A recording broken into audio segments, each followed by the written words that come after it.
So first up on our agenda today is House File 413, Representative Stevenson. We'll be hearing two bills today, and so with that, I will move that House File 413 be re-referred to the Commerce, Finance, and Policy Committee. Chair Stevenson, I understand you have an A8 authors amendment to get the bill in the shape that you would like. I will move the A8 amendment. Representative Stevenson, would you like to explain your amendment? Thank you, Madam Chair, members of the committee. The A8 amendment is an author's amendment that gets the bill in the shape I'd like the committee to consider it. It updates language in the cost recovery section of the bill that was developed over the course of last session and in conference, and makes a couple other technical changes. Is there any discussion to the A8 amendment? Seeing none, I renew my motion to adopt the A8. All those in favor, please say aye. Aye. All those opposed? The motion prevails. The amendment is adopted. Representative Stevenson, please go ahead and present your House File 413 as amended. Thank you, Madam Chair, members of the committee. House File 413 is a bill related to electric vehicles. The electrification of our transportation system is a process that is well underway. It is a revolution that is occurring in the marketplace. Largely led by consumer demand. What we are seeing are automakers saying that they're going to phase out internal combustion engines and switch to electric vehicles in their entirety. We're seeing massive consumer demand for these vehicles. When Ford announced that they would, yes, there is massive demand for it, Representative Franson. When Ford rolled out their new pickup truck, they had a wait list that was months and years long. So there are lots of people who want these vehicles, and they want them here in Minnesota, and we want to make sure that they can buy them here in Minnesota. So this bill results from a series of conversations with stakeholders, including the dealers and our electric utilities and many others, to try and see about what we can do to make this transition as smooth and effective as possible. It contains a number of provisions, including provisions reordering the state's vehicle purchase priority list, some training to allow dealers to make sure that their staff are well equipped to sell these vehicles, to provide consumers with the information that they need to make a decision about what they want and to maintain the vehicles. It also includes provisions, as I mentioned, to allow the utilities to work with consumers to make sure that they have the infrastructure in place to support electric vehicles.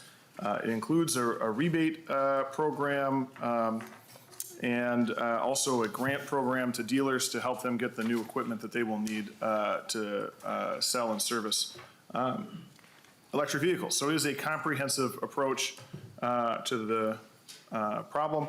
I know that, Madam Chair, that there's some other amendments that are offered, and I also know there's some testifiers, and happy to follow your lead in what you want to do next. Thank you, Chair Stevenson. We'll move to testifiers. So first up is Ms. Amber Backus, and I believe you are virtual, so please introduce yourself for the record and proceed with your testimony. Thank you, Madam Chair, members. I'm sorry I wasn't able to be with you today. I'm actually presenting about our new EV program director position at a conference of my peers in Dallas. But I am Amber Backus, and I'm here on behalf of MADA and its 350 franchise new car dealers, many of whom are family-owned businesses that have been serving their communities for decades. We're grateful to Representative Stevenson for authoring this bill and the House, which has passed some of these provisions the past two bienniums. And hopefully the third time will be the charm, and House File 413 will become law this year. Our members are gearing up to sell more electric vehicles and are going to be essential to the transition, as franchise dealers across the country have sold over 99% of the nation's 283 million vehicles on the road today. However, there are barriers to electric vehicle adoption, including the upfront vehicle price and the cost of electric vehicle infrastructure. And this bill seeks to help overcome those by providing consumer rebates and dealership grants. In 2022, electric vehicle sales in Minnesota rose to their highest level yet, 3.8%. But that's only half as many as dealers will be required to have in their inventory when the Clean Cars Minnesota rule takes effect next year. At the same time, through the Inflation Reduction Act, the federal government has limited the number of vehicles that will qualify for the $7,500 federal tax credit by imposing mineral sourcing and assembly requirements. Why does any of this matter? Because numerous studies have shown that the upfront price of a vehicle is the #1 factor that influences what a consumer purchases. And due to supply chain disruptions and skyrocketing mineral prices, the gap between the price of electric vehicles and gas-powered vehicles has grown the last few years, with the average price of an electric vehicle $18,000 higher than the average gas-powered vehicle. The $2,500 rebate, or $3,000 for lower-income Minnesotans, contained in Section 6 of this bill, will help overcome the price disparity and should be a boon to EV sales. The experience of other states with robust incentives to reduce the upfront cost of electric vehicles has borne this out. In Georgia, they had a $5,000 electric vehicle tax credit on the books, but when it was repealed in 2015, EV sales dropped 90%. Other states that have instituted similar tax credits or rebates, as proposed in House File 413, have seen sales of electric vehicles double. And this approach is overwhelmingly supported by Minnesotans, over 70% of both Democrats and Republicans, and can help drive demand, bringing more electric vehicle options and leading to lower vehicle costs. EV prices are also higher because not all dealerships are eligible to sell electric vehicles. They must be certified by their manufacturer to do so, and this is becoming an extremely cumbersome and costly process. For the first-generation electric vehicles, such as a Chevy Volt, a dealer's cost to become EV certified were around $15,000 to $25,000. With bigger electric vehicles and higher capacity batteries now on the market, that number has increased 20-fold for some makes, with dealers required to make investments of $250,000 to $500,000 to install more expensive Level 3 chargers, larger lifts, and hoists. In an industry with historically low profit margins, dealers are only going to make this investment, 1, if they have the resources, and 2, they are confident they can get a return on it. This past year, Ford unveiled a new program requiring dealers to invest either $500,000 or $1.2 million if they wanted to continue selling electric vehicles. That steep price tag caused over 1/3 of Ford dealers nationally to opt out of the EV market, as their pro forma showed they wouldn't recoup the huge investment costs. Section 7 of the bill establishes a program that will allow franchise dealers to apply for grants of up to $40,000 to help them purchase the infrastructure required by their manufacturers to become EV ready. These dollars will make EV certification more accessible to smaller dealers by helping to alleviate some of their financial risks. Additionally, since dealerships are located on high-traffic highway corridors in all corners of the state, more EV-certified dealers means more access to charging stations by the motoring public as they cross Minnesota. With a $17 billion surplus, this is a great use of one-time dollars to increase consumer choice and access to electric vehicles, bringing lower prices and reduced emissions to Minnesotans. And I'd ask for your support of House File 413. Thank you very much. Thank you, Ms. Backus. Next on the agenda is Ms. Deb Irwin. If you could please state your name for the record and proceed with your testimony, I believe virtually as well. Yes, thank you very much. Good morning. I'm Deb Irwin, Director of Policy and Program Planning for Clean Transportation at Xcel Energy. I wanted to thank Representative Stevenson and the committee for the opportunity to speak today to the need for legislation that will establish a robust foundation for utility support of transportation electrification. Xcel Energy's role in the electric vehicle transition is to be a partner to the private market and to our states, communities, and customers. We know that successfully supporting growth in EVs will require action from many parties, including charging station developers, gas stations, auto dealers, communities, and others. We see a future where the private market and utilities can work together to make the transition happen quickly and responsibly. Foundational legislation that sets forth the goals and requirements for utility transportation electrification plans is a best practice to support strong engagement from utilities, regulators, and all stakeholders through the regulatory process. Transportation electrification can save Minnesotans money and fuel costs while also providing environmental benefits, but there are significant barriers to customers making the transition to EVs. To date, Xcel Energy has received Public Utilities Commission approval of a variety of pilot programs to support our customers' transportation electrification needs, but we need to do more. For example, currently, Minnesota has less than 5% of the high-speed public charging it needs to hit the state's 2030 goal of having 20% of light-duty vehicles be electric. This massive gap needs an all-of-the-above approach, including a strong utility role supporting the expansion of EV charging in the state. We currently have about 24,000 EVs in Xcel Energy service territory, and that number needs to grow to about 274,000 by 2026 and about 794,000 by 2030. That is Xcel Energy service territory only. The whole state needs to go from about 35,000 EVs currently to over 1.2 million by 2030. This is a big task that will take support from all of us. A great example of the holistic approach that this legislation can bring to all Minnesotans is Xcel Energy's work supporting Our Car's multi-dwelling unit initiative to offer its EV car sharing at 25 low and mixed income housing locations in the Minneapolis and St. Paul areas. Each location will include level 2 chargers and electric vehicles available through the EV car sharing program. Xcel Energy will build the infrastructure for this initiative through the support of our multi-dwelling unit infrastructure pilot.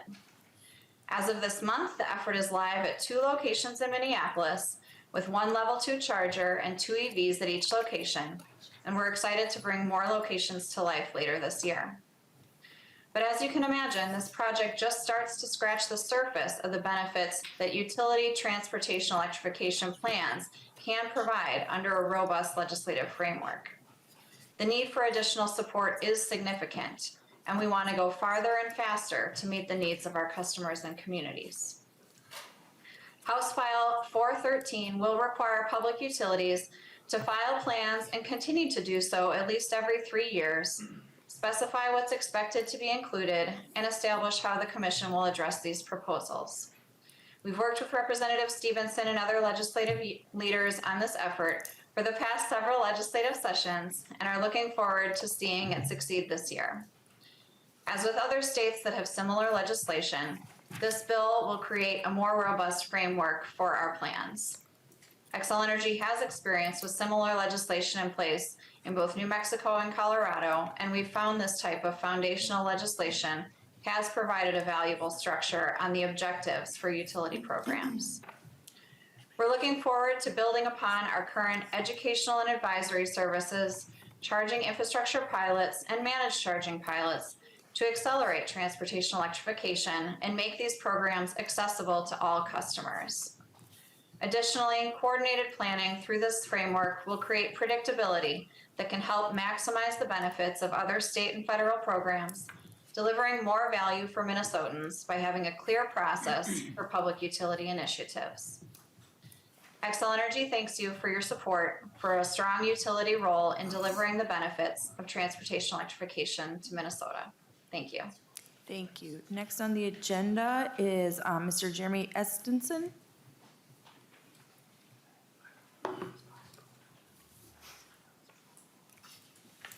Welcome to the committee. If you could just state your name for the record and proceed with your testimony. Thank you, Madam Chair. My name is Jeremy Estenson. I work for Taft Advisors and am here on behalf of the Americans for Affordable Clean Energy, or ACE. ACE is a coalition of forward-thinking retailers from Minnesota and across the country who are eager to invest in electric vehicle charging services. I'm here to share certain problematic provisions within House File 413 and urge that further work be done on the bill. Specifically, House File 413 would open the door for public utilities to expand their monopolies into the electric fuel market. Retail fuel stations have a long history of meeting customer refueling needs by allowing consumers to refuel in safe, convenient locations at competitive prices, and ACE's membership is committed to continuing that mission to serve EV drivers. As EVs become more prevalent, Minnesota needs a network of accessible, affordable, and strategically located fast charging stations to meet consumer electric fuel needs and expectations. House File 413 may appear to be in alignment with that goal, but unfortunately there are provisions that give public utilities an overwhelming advantage in the electric fueling market. Specifically, the bill would authorize public utilities to pass the cost of its investments in EV charging stations to all of its ratepayers through regulatory filings. If allowed, this investment would be shielded from the usual market risks associated with typical business operations. Fuel retailers and other private companies simply cannot compete with power companies that do not have to pass EV charging station costs on to EV drivers, as retailers must. Additionally, the bill would narrow the criteria the Minnesota Public Utilities Commission can consider when evaluating public utility EV charging proposals. This would undermine an ongoing MPUC case where a utility has proposed to rate base over 700 EV fast chargers to the tune of almost $200 million. These costs would be borne by captive ratepayers, which are already struggling with rising electric bills and inflation. ACE members operate nearly 400 fuel retail locations across Minnesota, which are conveniently located and offer the amenities that drivers demand. Utilizing these locations for electric refueling will promote charging accessibility and will ultimately drive consumer confidence in electric vehicles. However, House File 413 would make it impossible for fuel retailers to enter the electric fueling market on a level playing field. Fuel retailers have spent decades improving the consumer experience and acquiring the best real estate to serve drivers. The best way to encourage efficient and rapid growth of Minnesota's EV charging market is for all stakeholders to focus on their core competencies. With fuel retailers providing the customer experience that drivers need and electric utilities focusing on generation of power and delivering the power to locations and making those sites ready for EV charging station installation. Our hope is that Minnesota does not preclude the creation of a competitive marketplace for electric fueling. Fuel retailers are willing to risk their own capital to solve the EV fast charging challenge. We simply need good public policies in place to give statutory certainty and create a competitive level playing field. Thank you for your consideration, and we look forward to continuing to work with Representative Stevenson, members of the committee, and other stakeholders. Thank you, Madam Chair. Thank you. Are there any members of the public who would like to testify on the bill as amended before we move on to other amendments submitted to House File 413? All right, moving on. Seeing no additional testifiers, we'll now move on to member amendments. Representative Anderson, would you like to move the A4 and explain it to the committee, please? Thank you, Madam Chair. Yes, I'd like to move the A4 amendment. And I offer this amendment to kind of express some frustration, and hopefully it would be accepted, but I'm under no illusions. A couple of weeks back, early in the session, we had testimony from the Department of Admin, and I specifically asked them about the state fleet and how many flex fuel vehicles they had. I was told they would get back to me, and they did not. I called them yesterday, or called the Department of Admin, got a recorded message, and then was told that their mailbox was full. So I didn't get any information back from them, but what my amendment does, it's kind of a placeholder for flex fuel vehicles which provide immediate reductions in the CO2 reductions or gases. And we do have current statute that requires the department and the state, 16C 137 requires the admin and other agencies to, among other things, increase their use of renewable transportation fuels, including ethanol, biodiesel, hydrogen from agricultural products. So my amendment would be a placeholder and make sure that even though it's ranked behind electric and hybrid vehicles, there would be a state initiative to keep looking at flex fuel vehicles, because they do have a place here in Minnesota, in Ag State, and I would encourage passage of this amendment, Madam Chair. Representative Stevenson, any comment on the A4? Thank you, Madam Chair, and Representative Anderson. You know, the flex fuel vehicles are included in the preference that is established or modified in this section of the bill. They are ranked ahead of traditional gasoline or diesel vehicles. I imagine that the state would be purchasing them under that criteria. The piece of your amendment that I object to is the quota, the 25%. And, you know, we had a good conversation about this, good but brief, yesterday. And I appreciate you talking about it with me beforehand. So I can't support the amendment because I don't support the quota aspect of it, but I appreciate what you're driving at here. Any further discussion? I'd like a roll call. Representative Franson requests a roll call. Any other discussion to, oh, would you like, go, please come up to the, identify yourself for the record and proceed with your testimony. Thank you, Madam Chair. I'm Julie Byrell from the Department of Administration. Apologies that we did not get back to you. We will follow up as soon as possible. The issue we have with this amendment is flex fuel vehicles are not always available. And so if this were to be included, we would need language that said, if available. Representative Stevenson? Yeah, Okay. Just saw you look up. Sorry. Any other discussion to the amendment? Representative Anderson? Well, I would offer an oral amendment to add the word "if available," if it would make it any more palatable, if the author would accept that amendment, friendly amendment. I think this has another step, correct? it has multiple additional Yeah, steps. so Madam Chair. how about we continue to work on the language, and then in the next committee, I believe we're going to Commerce, so that is something that we can continue to work on. I'm also on that committee, so we can have a conversation about that. Any other questions or discussion to the amendment? Seeing none, the clerk will take the roll. Chair Cagle? No. Cagle, nay. Vice Chair Curran? No. Curran, nay. Representative Franson? Yes. Franson, aye. Representative Acomb? Acom, no. Acomb, no. Representative Anderson? Anderson, aye. Anderson, aye. Representative Francis Clardy? Clardy, no. Clardy, no. Representative Gilman is excused. Representative Hornstein? No. Hornstein, no. Representative Igo? Igo, aye. Igo, aye. Representative Kraft? No. Kraft, no. Representative Ream? No. Ream, no. Representative Schultz? Aye. Schultz, aye. Representative Smith is excused.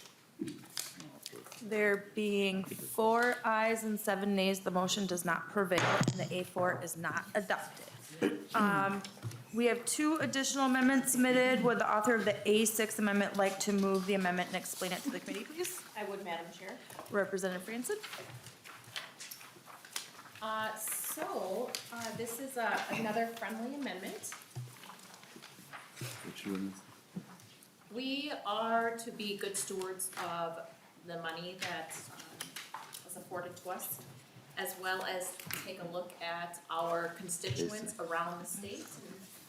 This bill here takes advantage of the Excel ratepayers. And those Excel ratepayers should not be burdened with helping wealthy Minnesotans purchase electric vehicles. So I am deleting everything in this $10 million and appropriating it, so inserting $10 million in fiscal year 2024 and appropriating from the general fund. Representative Stevenson, do you think Excel ratepayers should be, wealthy ratepayers should be getting the EV vehicles, while I heard, I think it was somebody from, was it Excel? The quote was something to the effect of those in, I think she said Minneapolis, but the middle class and lower income people could be renting or doing ride-sharing EV vehicles. I think I heard that correctly, which to me seems a little inappropriate. So I hope you take this amendment and we can kick it back to the general fund and let the ratepayers have their RDA fund for their needs instead of subsidizing the wealthy around the state. Representative Stevenson? Madam Chair, Representative Franson, first, no, I think you did not hear Excel correctly. They were talking about their partnership with the Our Car program, which is a ride sharing or a car sharing service that it's a commercial service that people buy into and use. So I think you misunderstood that particular comment.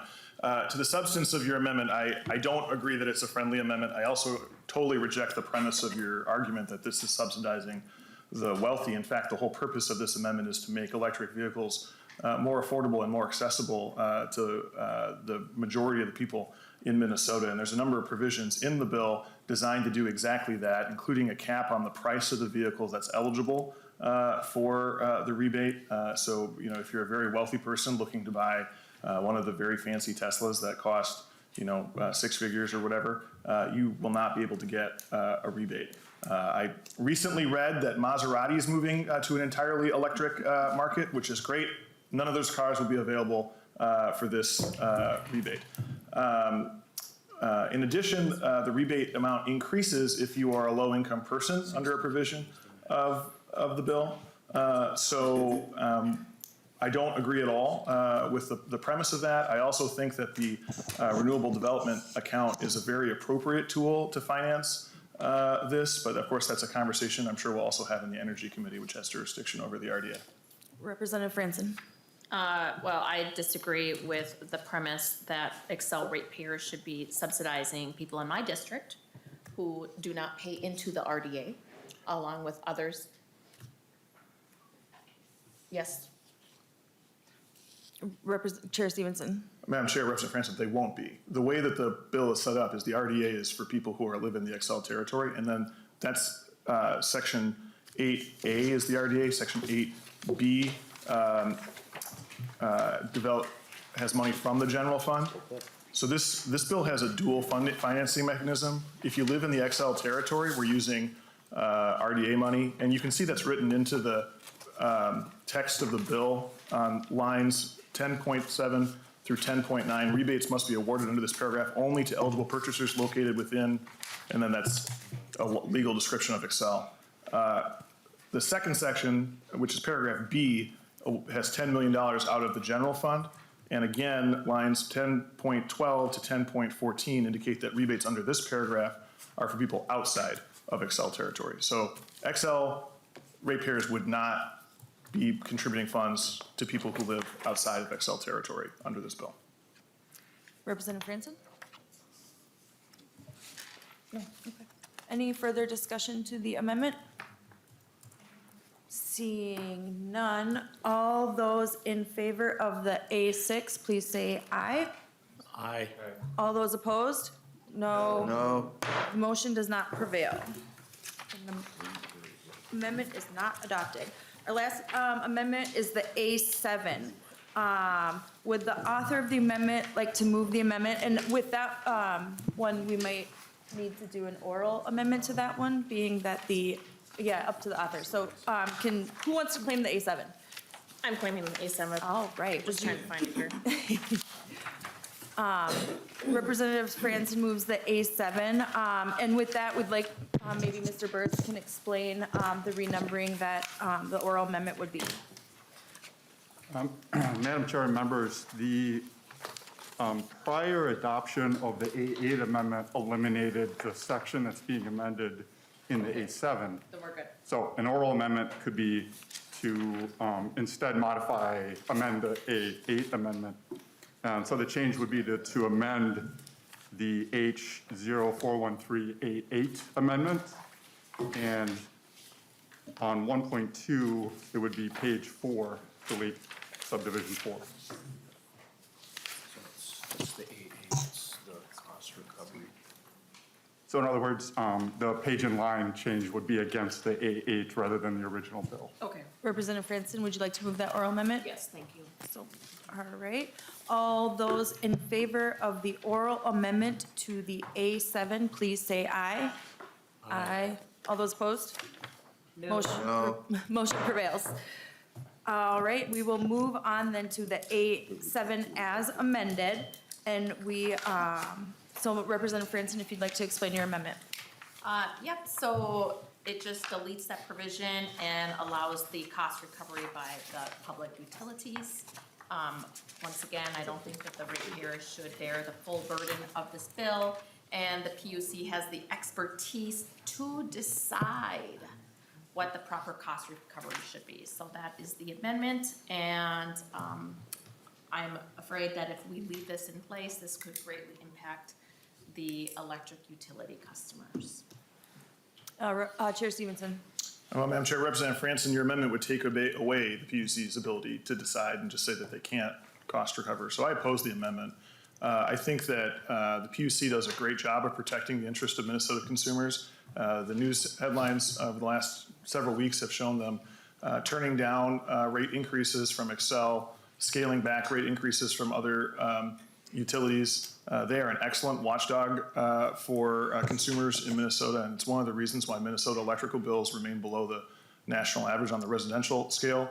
I think they do a great job. There's a well-developed body of law in the PUC to make sure that cost recovery is fair, reasonable, and well supported by economic data. So I don't think that we need to worry about consumers not being well protected by the PUC. I think they'll do that.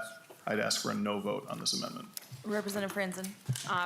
Well, Representative Stevenson, Minnesota has like the 12th highest electricity prices already in place.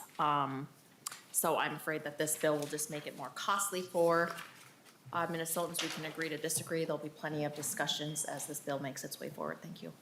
I'd urge a yes vote. Any further discussion to the A7 as amended? Seeing none, all those in favor, please say aye. Aye. All those opposed? No. No. The motion does not prevail, and the A7 is not adopted. So we will move on to member discussion for House File 413. Members, any discussion to the bill as amended? Representative Igo. Thank you, Madam Chair. So my question here, Representative Stevenson, is on how we're prioritizing the purchasing of state vehicles. And I see reading in here line 2.18. Previously we were excluding emergency and law enforcement vehicles, and now we have a line in there, are purchased in conformity with the vehicle preference order. Looking back at that order that you have listed, my concern here is, especially for my part of the state, I think greater Minnesota as a whole, when we're talking our state troopers, our conservation officers, do we have insurances here that they aren't going to be placed in electric vehicles? Because I'm here to say right now that would be a colossal mistake. Representative Stevenson. Madam Chair, Representative Igo, I think maybe if you look at the section, that clause excluding emergency and law enforcement vehicles remains in statute. Right, but you added the Representative Igo. excuse me, but you added the section here, are purchased in conformity. So you go back to the subdivision you just added there. Chair Stevenson. No, Representative Igo. It says ensure that all new and on-road vehicles, comma, excluding emergency and law enforcement vehicles, comma, are purchased. So all vehicles excluding the emergency and law enforcement vehicles have to be purchased in conformance with that section. That's unchanged. Okay. Thank you, Representative Stevenson. Representative That read really weird to me, so I want to make sure that that was in place. Thank you. Any further discussion to House File 413? All right, go ahead. There's no more. I do have one more. Representative Igo. One of your testifiers, I believe it was Ms. Backus, mentioned the skyrocketing mineral prices in regards to one of the reasons we're doing this bill today. I guess my concern is kind of twofold, and I just want to see what the response would be. That is something I do not think is going away anytime soon. I think we're going to see increased mineral prices just due to supply and demand. You know, if actually passing a bill like this is going to increase the demand for the limited supply of vehicles that we have, which is already in fact. But then my other concern is, it was also mentioned by Excel, you know, if we're going to have 1.5 million EVs on the road in Minnesota by the year 2030, if you do simple math on that for kilowatt hours, that's 675,000 megawatt hours that'll be needed to be added to our grid. So my concern is we don't have the critical minerals for even just the electric vehicle prices to remain stable. How are we going to have them to make sure our grid is reliable enough to support these cars? Chair Stevenson. Thank you, Madam Chair, Representative Igo. A couple thoughts. One is, I think it's important to note that battery technology is developing all the time. The cost of lithium-ion batteries has dropped something like 80% over the last several years and continues to drop and get better. New battery technologies that aren't as reliant on critical minerals are also being developed and may be soon commercially available, which would be very positive development for that respect. In Minnesota, we have an excellent planning statute. We require our utilities to put in resource plans, as you're aware, that look out many decades in horizon and account for innumerable variables, including massive increases in load due to electrification. And that's one of the reasons why we have a great and stable grid. It's one of the reasons why Minnesota does not experience the kind of catastrophes that Texas did last year when they had the polar vortex, because our grid, our utilities are well regulated, and we require them to be taking into consideration all sorts of different variables in their planning and capacity needs. So I have great faith that our utilities are up to the challenge. Electrification is coming. As I said at the beginning, the demand for these vehicles is very high and is not something that is being caused by the state of Minnesota. It is something that is happening globally and is going to happen regardless of whether we pass House File 413 or not. What we should be doing here is trying to make sure that Minnesotans have access to this technology that they want as soon as possible. Representative Igo. I just want to make it clear for the record, I'm not opposed to electrification, electric vehicles at all. I just want to make sure that we're using every tool in our toolbox to make sure we do it right. And when we're talking about a bill like this, and we have House File 7 coming on Thursday, that I think isn't going to make sure we have reliable electricity for the electrification of our grid with all these things, I'm going to raise questions and try to have a reasonable debate on the issue. I'm not trying to tear apart your bill, I'm just saying, how can we make it better? And I want that on the record because I'm trying to reach across and have these conversations. And I would encourage for you and I to have them in the future. Thank you, Representative Igo. I think they should form a committee around sustainable infrastructure, to address those issues. Yeah, I'm excited. Representative Franzen. Thank you, Madam Speaker, and Representative Stevenson. So is there any concern that you have regarding the minerals? In October, the Biden administration did say that batteries from China may be tainted by child labor. That also includes the lithium. And have you also thought about just how many more children are going to be needed, or how many more people are going to be forced into, forced labor, slave labor, in order to meet the demands that Minnesota is going to need? This is a human rights issue. We've spoken numerous times about this issue on the House floor in the previous 2 years.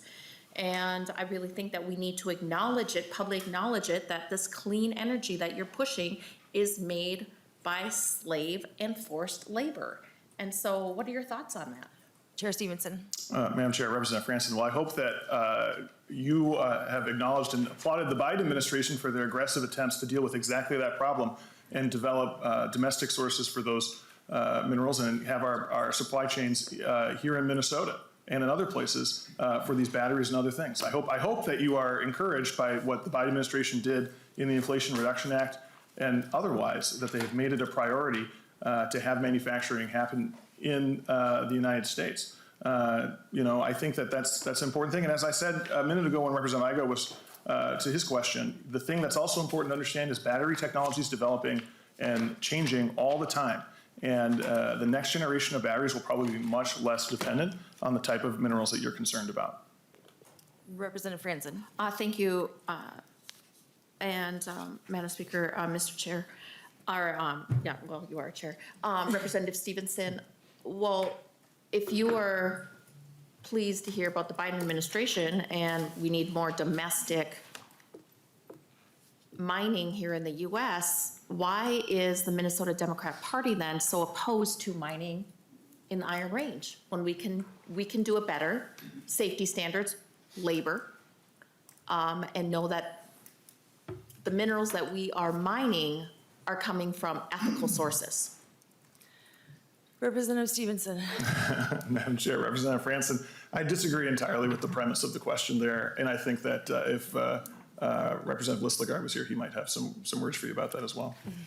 Well, and I think that that's a valid question, and I think that is something that we need to tackle in this session. And I think that's something that Environment and Energy is definitely going to take a look at. I think with the IRA, the limits on the rebates that you can get really are going to make sure that we do ramp up mining and mineral sourcing here in the United States. And I think that, I personally am in favor of getting more jobs into our state and sourcing those minerals. My family is all from the Silver Bay area, so it runs through my veins too. I just think, when we're talking about this, we have to really think strategically and in the long term. And so I think that's really great that we're having these conversations. So Representative Franson, any follow-up? No, I'm just. Okay, Representative Anderson? Thank you, Madam Chair. Chair Stevenson, I agree that electric vehicles are coming, they're here. I would feel more comfortable if we did in fact let the market decide at what rate they become more accepted, because I think we as government are kind of putting our thumbs on the scale here and incentivizing one particular type of vehicle. And, you know, that we have to have a certain percentage on dealer lots by what, the year 2025, I don't think is really letting the market decide to what level they're going to be accepted. And, you know, I live out on the prairie of western Minnesota, and I think there's a great deal of skepticism, especially in the wintertime when the wind blows and it's 20 below zero, battery efficiency decreases, you know, to a certain percentage. And, you know, I think there's a place for electric vehicles. I'm not so sure it's out, you know, in rural Minnesota in the wintertime when it's 20 below zero. But, you know, we are, I think, putting our thumb on the scale. And then the other thing, I think we're going to hear proposals to a low carbon fuel standard, which may in fact increase the price of our conventional fuels. And these things together, I think, are incentivizing via government the switch or the push to electric vehicles. And I just feel a bit uncomfortable with that, talking about the grid capability and things like that. But I agree that the vehicles are here. You know, they're exciting. They're new. They're different. The ads on TV are kind of, you know, they make it look kind of sexy to have an electric vehicle with all of the eye-popping gadgets and stuff and maps and, you know. But I think there are things we have to think about and move ahead in terms of electric capabilities and the differences here in Minnesota, being in a northern climate, the decrease in battery efficiency as we move ahead. But I still think there's a big place here for conventional fuels and biofuels. But just thanks for listening. Chair Stevenson? No, I think Representative Anderson, you make some important points. You know, I think electric vehicles work for a lot of people, and I actually think they work for a lot of people who live in rural communities. I think that, but you know, they may not work for everybody, and we're not talking about requiring them, you know, anyone to buy one, other than, I guess, the government, but not any people out there in the world, right? But I actually think that you might be surprised to the extent that they do work, and I know people who live in rural communities who have electric vehicles and are very happy with them. As range extends beyond 300 miles in some vehicles, even if you lose, you know, 20, 25% on a very cold day of your range, that's still sufficient for most people's daily needs, even in a rural community where you drive a little bit more than you might in an urban community. So the technology is getting there. I would say it is there. But I understand the concern, and you know, change is difficult. And one of the big things about this bill is to try and smooth that change, to make it easier on a lot of players out there, whether it's consumers with the cost or dealers with the new training and technologies that they need to operate. What we're really trying to do here is make this change that is happening, regardless of what we do in this bill, make it easier for Minnesotans. Representative Anderson, any follow-up? Representative Schultz. Thank you, Madam Chair. Representative Stevenson, I appreciate this bill and the conversation today. So back again to page 2, and particularly in our you know, kind of let's see here, 2.8, 2.18, 2.19. Would Representative Stevenson, would you say that snowplows in Minnesota, are those emergency vehicles? Chair Stevenson.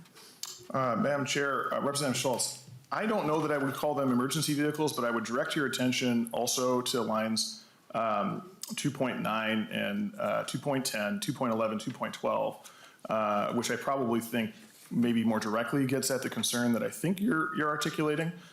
So if a vehicle, if there isn't an electric snowplow available or one that meets the needs necessary for the given operation, then we certainly give the commissioner the authority to totally reject the priority above. So I don't know is the answer to the question of whether it would fit into the emergency vehicle, but I think we're covered either way. Representative Schultz. Well, I appreciate the fact that you have that additional language to, kind of lay out the priority on this. I think that overall, that is the concern, right? With we certainly live in a place with some pretty cold winters, and what has been mentioned at multiple points during this conversation, whether you're in the far vast parts of northern Minnesota or wherever you might be, there isn't the electric charging stations that are available for any of these purposes. And, I think about in my district, I think there's literally only one. There's only one electric charging station in my district. And so I don't see how this can work and accomplish these goals of, protecting the environment when we don't have that capacity. And that's why I'm so disappointed that you didn't choose to take Representative Anderson's amendment to those standards, because, we do have the flex fuel capabilities in rural Minnesota currently. And I certainly don't want to hear a story might be within the next 2 years of some state employee being stranded because they can't get home because they're in a state vehicle that has run out of its charge in the vast parts of northern Minnesota. Chair Stevenson. Well, thank you, Madam Chair. Representative Schultz, you mentioned that your district only has one charging station. I can tell you authoritatively that that's not correct, because most people don't charge their stations at a station, they charge it at home. So in the new way that we do this, your charging has happened in your home. So I would argue that there are literally thousands of charging stations in your districts, because each electric vehicle owner, the primary place where they're going to charge is going to be at their house. I've owned an electric vehicle for coming up on 4 years now. I could count on maybe one hand, for sure two, the amount of times that I have charged a location that is not my work or my home. You don't do that. You plug it in overnight and your range gets you through the rest of the day. You plug it in when you get home at the end of the day. And as I was saying to Representative Anderson, my EV, which is a Nissan, I bought a used Nissan Leaf 3.5 years ago. I did not get one of the sexy cars that Representative Anderson was talking about. Mine is decidedly unsexy, and you can see it in the SOB garage any day, and you will definitely agree. But nonetheless, it meets my needs. But it only has a range on a summer day of 100, 110 miles, which is compared to the vehicles in the commercials, pathetic, right? I mean, if you have a 300+ mile range, unless you are going on a road trip, you are probably going to be charging at home. Even if you live in a rural community, you're probably going to be charging at home pretty much exclusively. And that's why the utility provisions in this bill are so important. Because ultimately, what we really aren't talking about with this new model is having, as many charging stations as we have gas stations now, because that's where how you refuel your gas vehicle. But most people, their interaction with charging is going to happen in their garage or in their driveway, and that's where they interact with the utility, not with a gas station. Representative Schultz. Yeah, Representative Stevenson, to your point, do you know how far the constituents in my district travel to go to work every day if they work for a state agency? Chair Stevenson. Madam Chair, Representative Schultz, I couldn't speak authoritatively. I'm sure there are some who travel very far, and if they travel so far, the bill gives the tools to not have a vehicle if the vehicle doesn't meet those needs. I'm sure there are lots of state agency employees in your district who drive agency cars who don't travel more than 200 miles in a day. Very good. Just please consider that as we move forward to this bill. Thank you. Any further discussion to House File 413? Seeing none, Representative Stevens, would you like to comment on House File 413 as amended? Thank you, Madam Chair. I appreciate the good discussion today. I think this is an important bill, as I mentioned, and as we've said repeatedly, this is a transition that's occurring. Ford, GM, Mercedes, Volvo, Volkswagen, even Jaguar have all announced intention to phase out gasoline powered vehicles and shift entirely to electric vehicles. The demand is there, and it's there in unexpected places. When Ford rolled out their F-150 Lightning in December of 2021, the wait list was instantaneously 3 years long. Okay, people want these vehicles. They want them here in Minnesota, and we should make it easier for them to have them. I'd ask for a yes vote. Thank you, members. All right, seeing no further I renew my motion that House File, I renew my motion to re-refer House File 413 as amended to the Commerce, Finance, and Policy Committee. All those in favor, please say aye. Aye. All those opposed? Nay. The motion prevails and you are on your way. Thank you, Representative Stevenson. Thank you.